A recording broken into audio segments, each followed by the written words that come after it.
Assalamu alaikum wa rahmatullahi ta'ala wa barakatuh. Bonjour à tous. On va continuer le cours sur les limites des fonctions et on va utiliser dans ce cours une deuxième méthode pour calcul des limites. C'est ce qu'on appelle l'utilisation du nombre dérivé. Vous allez voir qu'au supérieur, on va faire trois méthodes de plus. Au niveau baccalauréat, on a deux méthodes. La première méthode, c'est l'utilisation de ce qu'on appelle les limites usuelles. Bon, on a les fonctions polynômes, les fonctions rationnelles, les fonctions irrationnelles, les fonctions trigonométriques, logarithmiques, exponentielles. Chacune de ces fonctions a ses limites usuelles. Donc c'est ce qu'on appelle la première méthode. La deuxième méthode, c'est l'utilisation du nombre dérivé, qu'on va expliquer dans ce cours-là. Nombre dérivé. Ce sont des méthodes qu'on fait en baccalauréat. Et en supérieur, vous allez voir qu'il y aura trois autres méthodes. La méthode qu'on dit de l'hôpital et la méthode des équivalences et la méthode de développement limite. Voilà. Alors maintenant, je vais vous expliquer ce que veut dire la méthode du nombre dérivé. Alors bien sûr, quand on étudie la dérivabilité en points, alors il fallait calculer la limite du taux d'accroissement suivant. La limite quand x tend vers a de f de x moins f de a sur x moins. Voilà. Donc, quand on va étudier la dérivabilité de f en un point, on calcule cette limite. Si jamais il existe, on dit que la fonction est dérivable et le nombre dérivé, c'est la valeur de la limite. Alors pourquoi ne pas exploiter cette égalité dans l'autre sens? Ça veut dire quoi?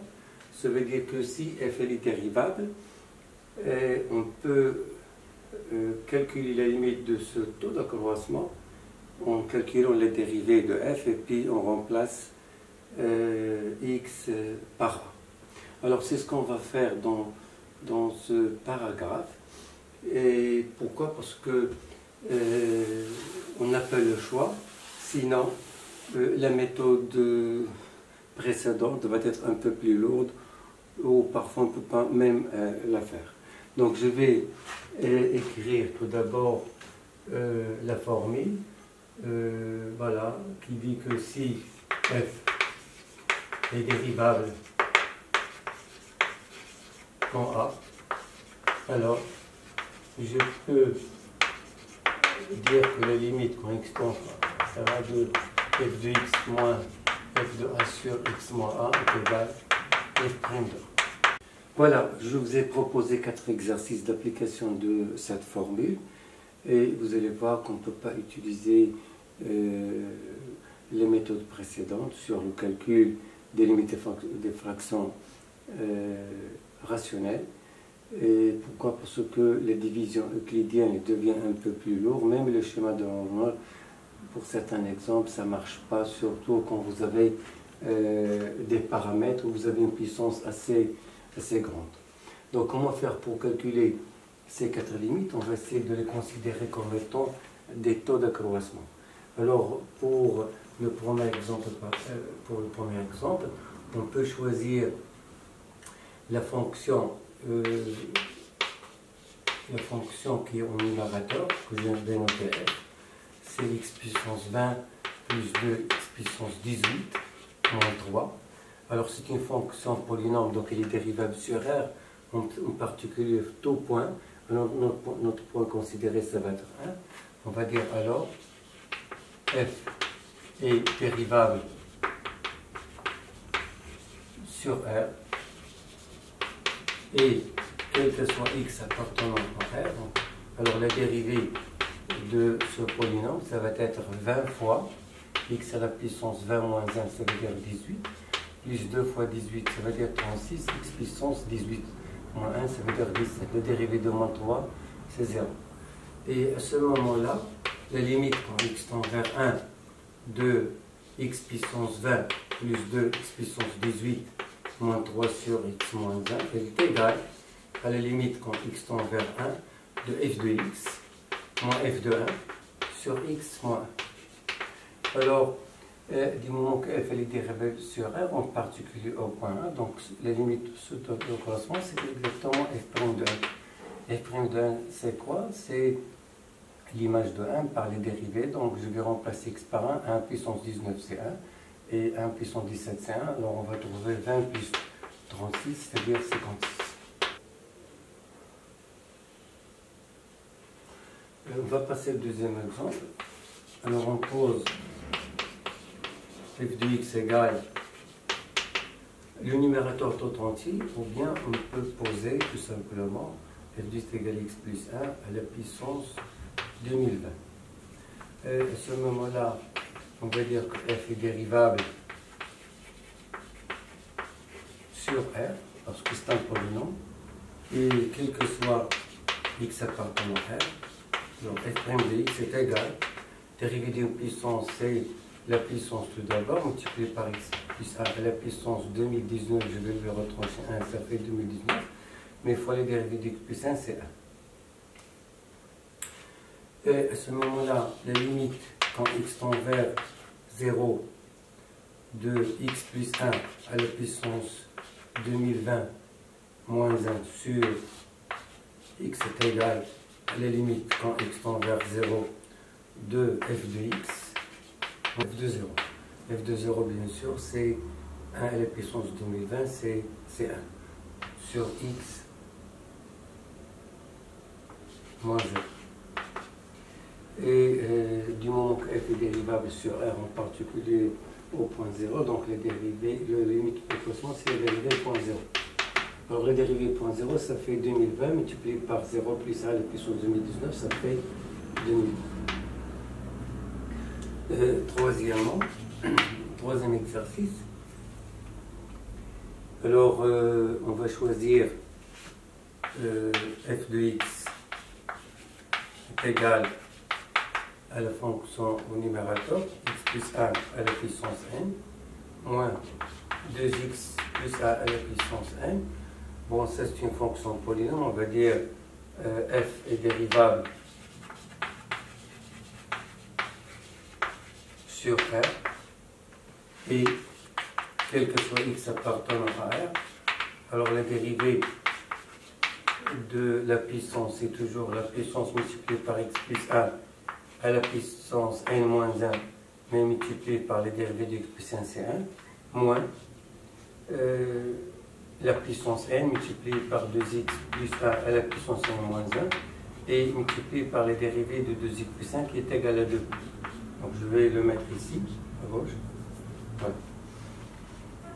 Alors, la limite, quand x tend vers 0, de x plus 1 à la puissance n moins 2x plus 1 à la puissance n sur x est égale à la limite quand x tend vers 0 du taux d'accroissement suivant.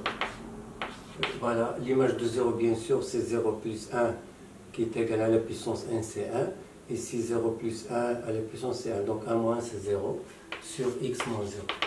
Ceci est égal à f' de 0, et f' de 0 c'est l'image de 0 par cette fonction. Et bien si je remplace x par 0, 0 plus 1 c'est 1, 1 élevé à la puissance n moins 1 c'est 1, donc il reste n.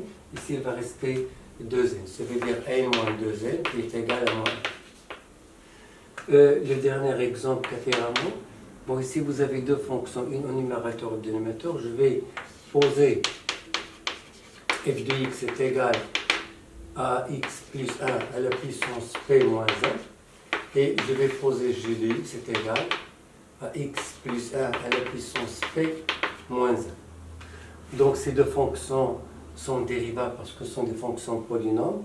Alors, la dérivée de f, c'est p fois x plus 1 à la puissance p moins 1 multiplié par la dérivée de x plus 1, c'est 1.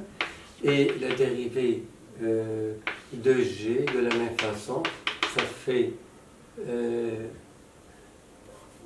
n fois x plus 1 à la puissance n moins 1, voilà moins 1. Donc, la limite quand x tend vers 0 de x plus 1 à la puissance p moins 1 sur x plus 1 à la puissance moins 1, je vais l'écrire comme étant, c'est le rapport de taux de croissance. Voilà. Alors x plus 1 à la puissance p moins 1, je vais le considérer comme étant f de x moins f de 0.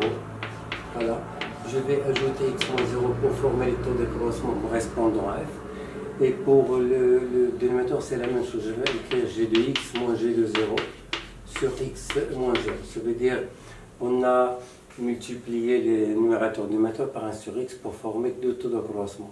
Et bien sûr, en utilisant les opérations sur les fonctions dérivables, je vais dire que les limites du rapport, c'est les limites du numérateur sur les limites du dénominateur. Du moment que f est dérivable sur r en particulier en 0, g est dérivable sur r en particulier en 0. Donc ça va être la limite de commencement du numérateur qui va être f' de 0 sur celui de g. Et l'image de 0 par la fonction, ça va donner p. L'image de 0 par g, ça va donner 1. Ici, c'est 0. Alors, on va passer maintenant au paragraphe suivant, cinquièmement. C'est la limite des fonctions irrationnelles.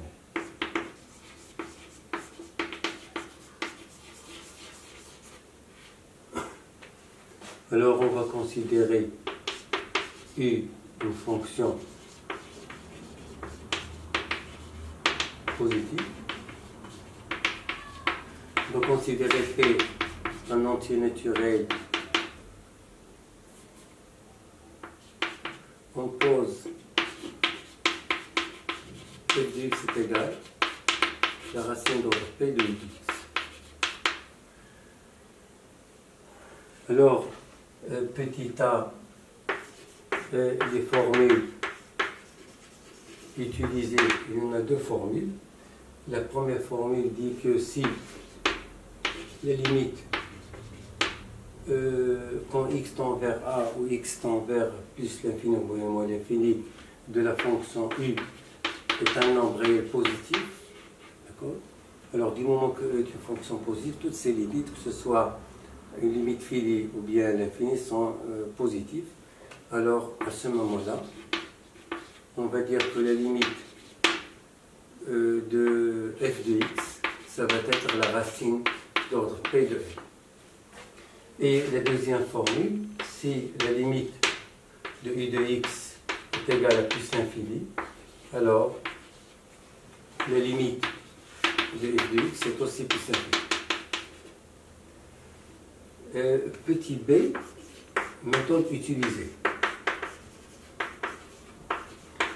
pour calculer les limites des fonctions rationnelles. Alors on peut utiliser bien sûr les opérations sur les limites, ça veut dire la somme, le produit, l'inverse, le quotient, etc.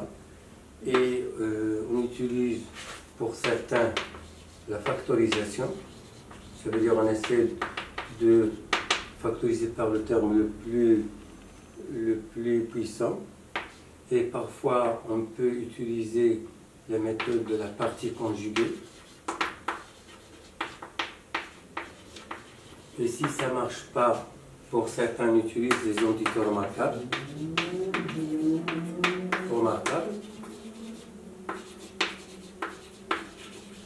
Et on peut utiliser pour certains la méthode qu'on vient d'exposer dans la partie 4. C'est ce qu'on appelle le nombre dérivé.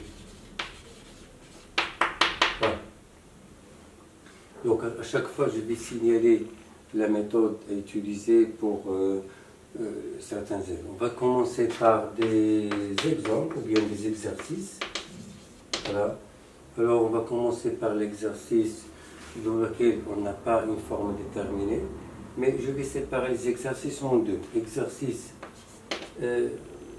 quand on calcule une limite finie, ça veut dire limite en un nombre réel. Et puis on va faire des exercices pour les limites l'infini. On va commencer par l'exercice le plus simple, la limite quand x tend vers 1, par exemple, d'une fonction de la forme x carré plus x moins x plus 3, plus la racine cubique, par exemple, de x plus 7. Voilà. Alors ici, on a la somme de deux fonctions. Donc on peut utiliser les opérations sur les limites. Je calcule la limite de cette fonction polynôme. Sa limite, c'est l'image de x par 1. Et pour celle-là, j'utilise cette formule qui dit que si la limite de u de x pour nous c'est x plus 7 est égale à une valeur positive, alors la limite de la racine cubique, c'est la racine cubique de la limite. Donc je vais l'appliquer directement. X carré moins x plus 3, quand je remplace par 1, ça me donne 1 au carré, moins 1 c'est 0, plus 3 c'est 3. Et l'autre, elle va me donner racine cubique de 8. Racine cubique de 8 c'est 2, donc 2 ça, plus 3 ça fait 7. Un exemple, c'est calcul de la limite. Quand x tend vers 1 par exemple, de la racine de x plus 3 moins 2 sur x moins 1. Alors ici, quand on remplace x par 1, on va trouver au numérateur un 0 sur un 0. Donc c'est une forme indéterminée. Donc ici, il faut chercher à lever l'indétermination. Donc comment faire? Il faut simplifier par x moins 1. Alors x moins 1, on l'a au dénominateur, on l'a pas au numérateur. Alors l'idée, c'est d'utiliser ce qu'on appelle la partie conjuguée du dénominateur pour détruire la racine. Et voilà, pour pouvoir simplifier par x moins 1 pour lever l'indétermination. Donc ici, je vais signaler l'idée ici, c'est d'utiliser ce qu'on appelle la partie conjuguée du numérateur. Alors la partie conjuguée de la somme, c'est la différence, et la partie conjuguée de la différence, c'est la somme. Alors, je vais multiplier ici le numérateur par sa partie conjuguée, qui est la racine de x plus 3 plus 2. Et bien sûr, il faut multiplier de la même façon le dénominateur par son nombre. Alors, il est égal à la limite quand x tend vers 1. Ici, on a identité remarquable, c'est la racine de x plus 3 au carré, moins 2 au carré, sur le dénominateur.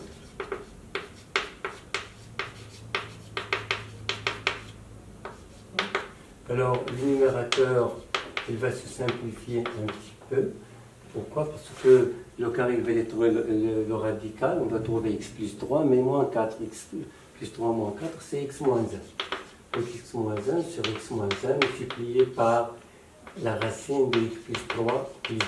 Je simplifie par x moins 1. Il va rester la limite quand x tend vers 1 de quoi? 1 sur la racine de x plus 3 plus 2. Alors vous voyez bien qu'est-ce qu'on a fait? Comme si on a changé l'expression de notre fonction, une fonction qui peut avoir une limite sans obtenir une forme indéterminée. Donc ici on va utiliser les opérations sur les limites. 1 c'est une fonction constante, sa limite et sa valeur. C'est la somme de deux fonctions.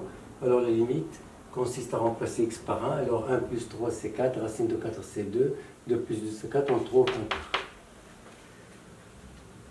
Un deuxième exemple,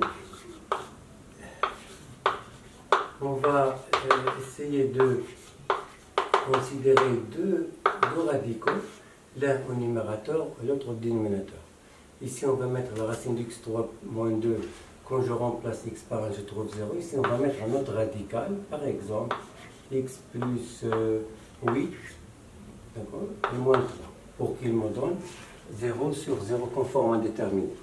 Ici, de la même façon, quand on a une fraction irrationnelle dans laquelle on obtient la forme indéterminée 0 sur 0, l'idée c'est de simplifier par x moins 1. X moins 1. Alors dans le premier exemple, on avait x moins 1 et le dénominateur, c'est bien, mais ici on n'a pas du tout, ni au numérateur, ni au dénominateur.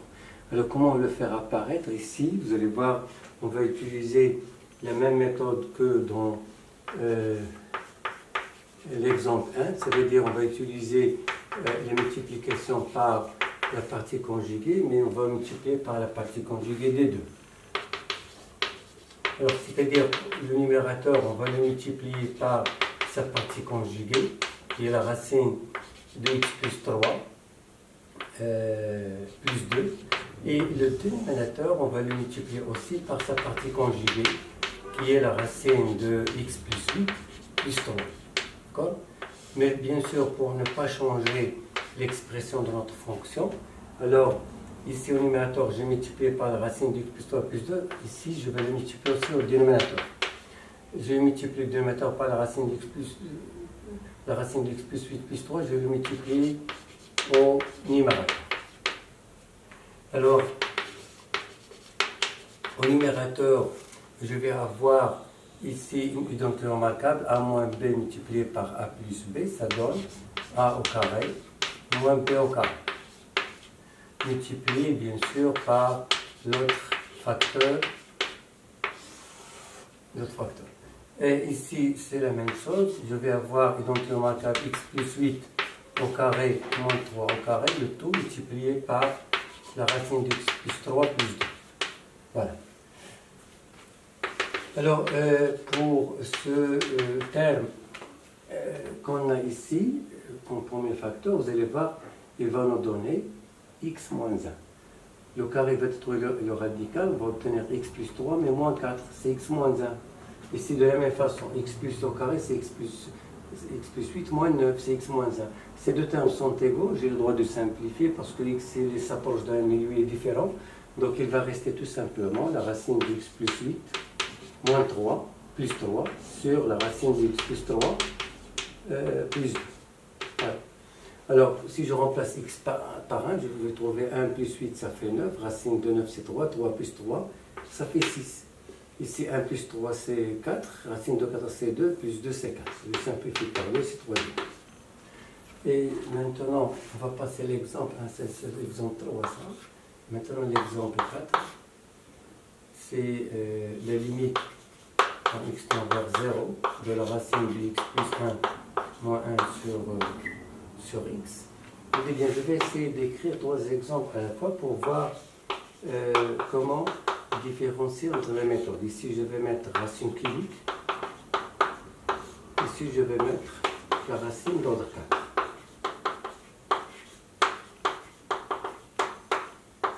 Voilà.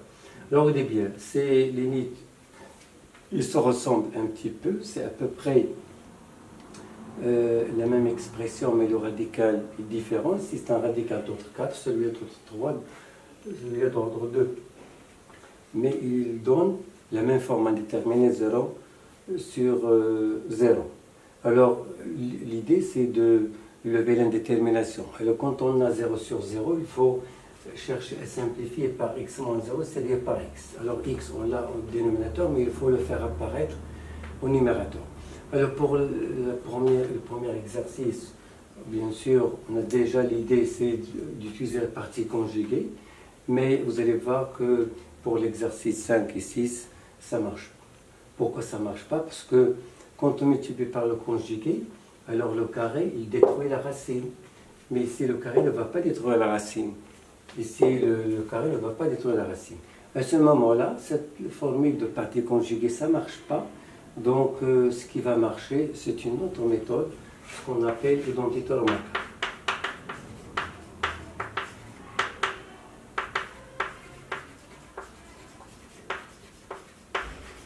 Alors, on dit bien, on a des identités remarquables un peu plus générales. Par exemple, on a a au carré moins b au carré. On a a puissance 3 moins b puissance 3. On a a puissance 4 moins b puissance 4. D'accord? Ça s'écrit sous la forme de a moins b multiplié par a plus b. Celle-là s'écrit sous la forme de a moins b multiplié par a carré plus ab plus b carré. Et celle-là va s'écrire sous la forme de a au carré moins b au carré tout d'abord multiplié par a carré plus b au carré. Après, il va s'écrire sous la forme de a moins b multiplié par a plus b multiplié par a carré plus b carré. Okay? Alors ces formules, je vais essayer de les écrire autrement. Alors comment autrement? Vous dites bien, tous ces identités remarquables, ils ont de commun le facteur A moins B, A moins B, A moins B. Donc, je peux toujours écrire A moins B sous des formes différentes. C'est-à-dire A moins B, je peux l'écrire comme étant A au carré moins B au carré sur A plus B. Voilà. Ici, vous avez A moins B, c'est A carré moins B que sur A plus B. Et le deuxième va me donner A moins B écrit autrement sous la forme A au cube moins B au cube sur A au carré plus AB plus B au carré. Et peut-être A moins B, au début, est égal à puissance 4 moins B puissance 4 sur A plus B multiplié par A carré plus B au carré. Donc A puissance 4 moins B puissance 4 sur A plus B multiplié par A carré plus B au carré. Voilà. Et parfois, on a besoin d'écrire A plus B en fonction de ces différences des puissances. Donc, si on veut, par exemple, obtenir la formule pour la somme, c'est très simple. On va essayer de prendre B, on va remplacer par moins B dans ces formules. Quand la puissance elle est paire, moins B au carré c'est B carré, mais c'est impair, le moins il sort. Par exemple, si je veux par exemple A plus B, je remplace B par moins B de l'expression toute entière. Alors moins B au carré c'est B au carré, donc le moins il va rester, mais celui-là va se transformer en moins. Ça veut dire que A plus B est égal à A carré moins B au carré sur A moins B. Ici de la même façon, si je remplace B par moins B, alors moins B puissance 3 c'est moins B puissance 3, il va devenir un plus, celui-là va devenir un moins, celui-là va garder le signe plus. Ici, bien sûr, si je remplace B par moins B puissance 4, c'est B puissance 4, donc le moins il va rester. Celui-là, il va changer en moins, celui-là va garder en plus. Ça veut dire quoi? C'est pour la somme A plus B, je vais dire A plus B est égal à A carré moins B carré sur A moins B est égal à au cube plus B au cube sur A carré moins AB plus B carré est égal à A puissance 4 moins B puissance 4 sur A moins B multiplié par A carré plus B carré. Donc au début, qu'est-ce qu'on va dire à ce moment-là? Pour les exercices 5 ou 6, on ne va pas dire qu'on va utiliser la partie conjuguée, on va dire qu'on va utiliser les identités remarquables. Alors, même pour l'exercice 4, je vais essayer d'utiliser ces formules-là. Vous voyez bien, quand on a un radical d'ordre 2, on va utiliser celle-là. Ça veut dire quoi? Ça veut dire que la différence de deux nombres, je peux l'écrire comme étant la différence de local sur leur somme. Alors pour nous, A, c'est ce radical, je vais l'écrire de nouveau, c'est mieux. Alors ça, je vais le considérer A, et ça c'est B. Donc A moins B, je vais le remplacer par A carré moins B carré, ça veut dire la racine de x plus 1 au carré moins 1 au carré sur quoi? Sur la racine de x plus 1 plus 1, ça veut dire sur A plus B, le tout sur x. Alors le carré détruit le radical, on aura ici x plus 1 moins 1 c'est x sur la racine de x plus 1 plus 5, mais divisé c'est multiplié par l'inverse, c'est multiplié par 1 sur x. On simplifie par le x, qu'on attendait bien sûr, sur la racine de x plus 1 plus 1. Quand je remplace x par 0, je trouve bien sûr un 2. Alors pour l'exercice 5, calculer les limites quand x tend vers 0 de la racine cubique de x plus 1 moins 1 sur x. Alors pour détruire la racine cubique, il faut lever cette racine à la puissance 3. Donc on va utiliser cette formule qui dit que la différence, je peux toujours l'exprimer comme étant la différence des cubes sur le carré du premier plus le produit plus le carré du deuxième. Alors pour nous, ici A c'est la racine cubique de x plus 1 et B c'est 1. Donc je peux le remplacer par la racine cubique de x plus 1 à la puissance 3 moins 1 à la puissance 3 sur quoi? Sur le carré de x plus racine cubique de x plus 1 plus le produit, ça veut dire 1 fois la racine cubique de x plus 1 et plus 1 au carré. Le tout, bien sûr, sur le x. Bon, ici, de la même façon, la racine cubique de x plus 1 à la puissance 3, ça donne x plus 1 moins 1, ça donne x. Sur la racine cubique de x plus 1 au carré, plus la racine cubique de x plus 1, et 1 au carré, ça donne 1. Divisé, c'est multiplié par l'inverse, donc multiplié par 1 sur x. Vous voyez bien, c'est maintenant qu'on fait la simplification par x, vous voyez bien, et il va rester, à ce moment-là, la limite quand x tend vers 0, de 1 sur la racine cubique de x plus 1 au carré, plus la racine cubique de x plus 1 et plus 1. Voilà. Et en remplaçant x par 0, bien sûr, on va trouver ici 0 plus 1 c'est 1, racine cubique de 1 c'est 1, au carré c'est 1, ici même chose, donc 1 sur 1 plus 1 plus 1, c'est-à-dire 1 tiers.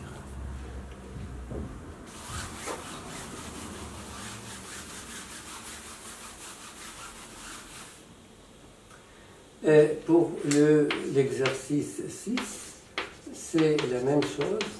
Ça veut dire on va utiliser les identités remarquables. Voilà. Et maintenant, pour détruire la racine d'ordre 4, il faut lever ce radical à la puissance 4. Donc on va utiliser cette troisième formule. Ça veut dire l'écriture de la différence en fonction de la différence des éléments élevés à la puissance 4. Sur quoi? Sur leur somme, plus le somme de leur carré. Donc ça c'est A, c'est B. Donc on va remplacer A moins B par A à la puissance 4, ça veut dire la racine quatrième à la puissance 4, moins 1 à la puissance 4, sur quoi? Sur leur somme. Ça veut dire racine quatrième de x plus 1 plus 1 multiplié par la somme des carrés. Racine quatrième de x plus 1 au carré, plus 1 au carré. Le tout divisé par le x. Alors ici, de la même façon, la racine quatrième de x plus 1 à la puissance 4, ça donne x plus 1, 1 à la puissance 4 c'est 1. Alors il va rester au numérateur de x sur la racine quatrième de x plus 1 multiplié par la racine quatrième de x plus 1 au carré plus 1 au carré qui donne 1 multiplié par 1 sur x. Alors je simplifie par le x et je passe à la limite. Vous voyez bien qu'est-ce qu'on va trouver? 1 sur quoi? Alors 0 plus 1 c'est 1, racine quatrième de 1 c'est 1, plus 1 c'est 2. Ici de la même façon je vais voir 1 plus 1 c'est 2, donc la limite ça va être 1 sur 4. Alors on va proposer un autre exercice septièmement.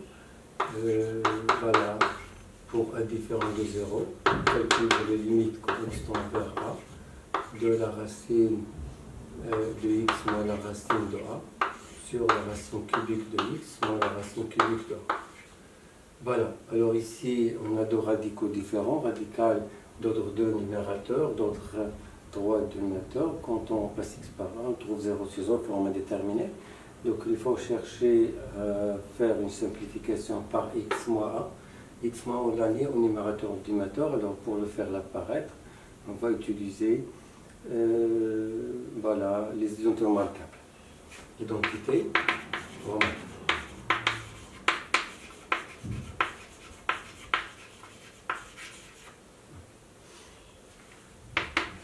Alors, c'est-à-dire pour le numérateur, on va utiliser cette formule. A moins B est égal à carré moins B carré sur 1 plus B. A, pour nous, c'est racine de x et B, c'est racine de A. Donc, racine de x au carré moins racine de A au carré sur A plus B, c'est-à-dire racine de x plus racine de A. Et pour l'autre formule, pour détruire la racine cubique, il faut utiliser cette deuxième formule, c'est-à-dire l'écriture de la différence sous la forme des cubes. Voilà, sur le carré du premier, plus le produit, plus le carré du deuxième. Alors pour nous, grand A c'est la racine cubique de x, grand B c'est la racine cubique de A, donc on va obtenir racine cubique de x puissance 3, moins racine cubique de A puissance 3 sur la racine cubique de x au carré, plus la racine cubique de x fois la racine cubique de A, plus la racine cubique de A au carré. Voilà. Donc, alors pour ce terme au numérateur, il va nous donner x moins A, voilà, divisé par la racine de x plus racine de A. Divisé, c'est multiplié par l'inverse, alors sur le dénominateur, on va le remonter au numérateur, racine cubique de x au carré, plus la racine cubique de x fois la racine cubique de a, voilà, plus la racine cubique de a au carré. Alors le tout sur, bien sûr, celui-là, ça nous donne x, et celui-là nous donne a. Voilà, on a fait apparu x moins a au numérateur et dénominateur. Maintenant, je peux simplifier. Et quand je simplifie, alors à ce moment-là, je remplace x par a. Vous devez qu'est-ce qu'on va obtenir ici? Racine cubique de a au carré. Ici, racine cubique de a fois racine cubique de a. Donc, c'est racine cubique de a au carré. Ici, racine cubique de a au carré. Donc, ça veut dire au numérateur, on va avoir 3 fois la racine cubique de a au carré. Et au dénominateur, on va avoir racine de a plus racine de a, c'est-à-dire 2 racines de a. Alors, on veut regrouper ces termes sous le même radical. Alors, on va essayer d'écrire la racine cubique comme étant a puissance 1 tiers. Donc, a puissance 1 tiers à la puissance 2, ça donne a puissance 2 tiers. Et racine de a, c'est a puissance 1 demi. Donc, en utilisant les propriétés de la puissance, on va faire la différence de tiers moins 1 demi, c'est-à-dire 3 demi, a à la puissance, alors 4 moins 3, ça fait 1, donc 1 sixième, donc ça donne 3 demi, la racine sixième de